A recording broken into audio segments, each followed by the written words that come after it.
Сәлеметсіздер ме? Жалпы білім беретін нөмір 74 мектептің 10 сынып оқушысы Арзыкулова Самал. Мен Қазақстан Республикасының тәуелсіздігінің 30 жылдығына арналған қалалық өнер әлемі қашықтық байқауының қатысушысымын. Халық әні туған жер өзің дегенде.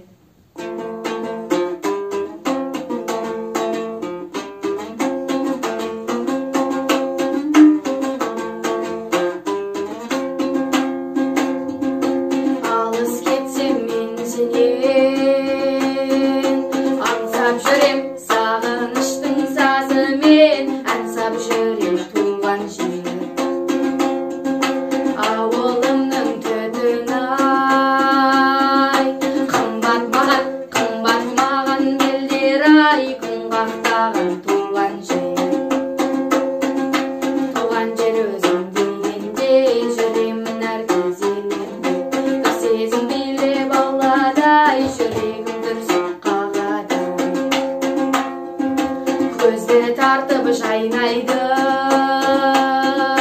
далам гүлден, қасиетіңді қашанда балаң білген туған жер. Бұл өмірде шіркін-ай, не жетеді құшағыңда әкем мен анам жүрген туған